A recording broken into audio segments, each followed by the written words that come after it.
The total number of U.S. helicopter missions into Cambodia is a military secret, although it is known that more than 10,000 sorties were flown across the border in the last month alone.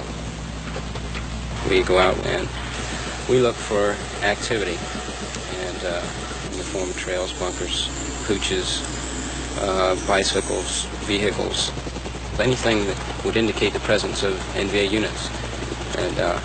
And of course we draw a lot of fire that way, and that's how we locate their positions. Kind of a risky thing, locating the enemy by drawing his fire. Well, I suppose you could say it that way, but it's our job. Yeah, I'm going to call Max now. Come on out.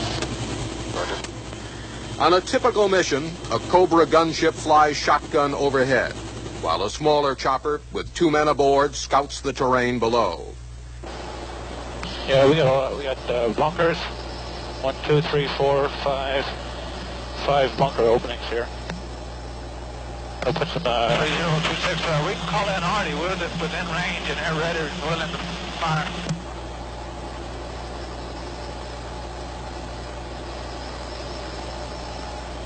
I'll put some more 60 in the hooch here. Go ahead.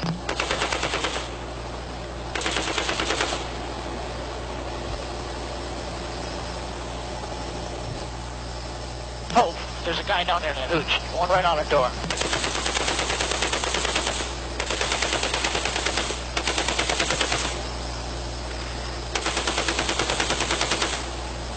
All right, we got a fire on that one there. I think there's a tunnel complex under this too. I see a lot of openings in the ground. When more firepower is called for, it is the Cobra's time to uncoil. What's supposed to be down there? I know, but where it is not too friendly. Filmed on another mission over Cambodia, the Cobra unleashes rockets and showers of Flechettes, thousands of tiny nails. No nails do a trick on you. The nails, or Flechettes, as the manufacturer has labeled them, are carried aloft in these rockets by a Cobra gunship, each rocket packed with more than 2,000 nails, one of the deadliest anti-personnel weapons now in use. 10 rockets will carry almost as many nails as used to build a typical 3-bedroom ranch house with garage. The payload of 2 rockets can tattoo an area the size of a football field, probably wounding or killing everyone in the area. This is the delivery system for the Flechettes for the nails. Right. Now, the entire basic round consists of the motor, which is forward of the fins, to this particular point. From the dark portion up to this point is comprised of the nails and the charge that pushes the nails out of the tube when it does fire. When it fires, this cone moves off and the nails will disperse out into a pattern. Now the nails are all packed very tightly in there. Maybe you could show us just what they look like.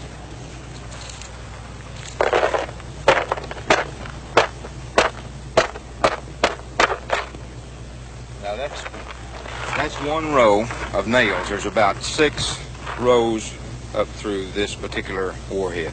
Now this is the red dye we see when the nails are fired. Right. What purpose does the dye serve? The only purpose I know of is just so that they can tell that it has expended out the nose of the particular carrier here.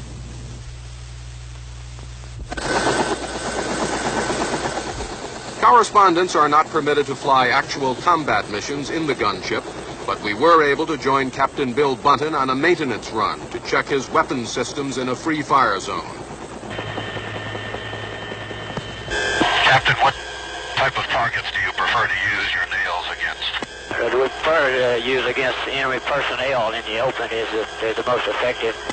We also like to use them against the enemy in trees because the nails will penetrate the trees all the way to the ground where other rockets go off in the top of the tree. A number of empty ammunition crates have been dumped into the area, and Captain Button will be firing at them. Okay, we're making a very steep descent now, heading right down onto the target area. First 2 rockets, puffs of red smoke. Another set of rockets. They're firing in pairs. Okay, that's it. 2200 nails in each rocket. Now we're pulling away from the target area. And you can see plumes of dust and smoke where the nails have impacted. Often the nails will knife right through the target, although at certain angles they do have a tendency to tumble immediately on impact. And after piercing the skin, a tumbling nail can cause a gaping wound. Bill, it looks as if this strip was the strip facing the chopper as we came in on it. And how many hits do you have here? It looks like we got one that hit here, one in here, one in there, another one down here, and another one here, and another one down in here. It hit it pretty good along the side there. Think that's pretty good shooting? Yeah, I'm satisfied with it. Nails are also used in artillery rounds called beehives and in shotgun shells, which are especially effective in response to a roadside ambush. In a war where Allied troops use laser beams to locate their targets, scopes that permit them to see in the darkness of night, computers to guide their jet bombers, it is rather unusual to find that nails, inexpensive, not quite an inch and a half long, something you could hang a picture on, are such an important part of the U.S. arsenal. Those nails may have been one of the strangest weapons in Vietnam, but they were only one part of a huge arsenal of destruction. Robert Shackney was shown some other examples. Here you see what we call a CBU dispenser.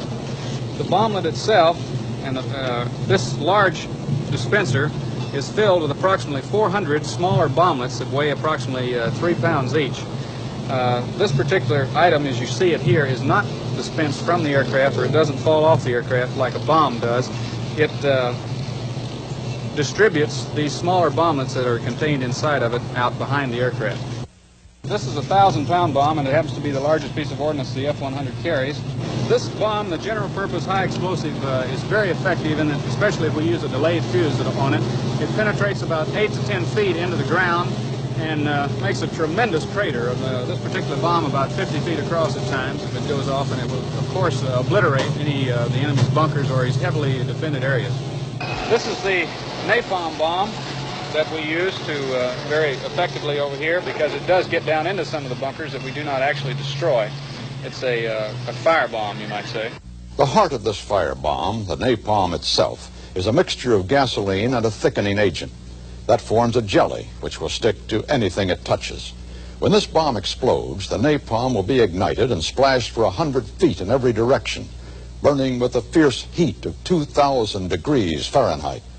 It was and is a terrifying weapon.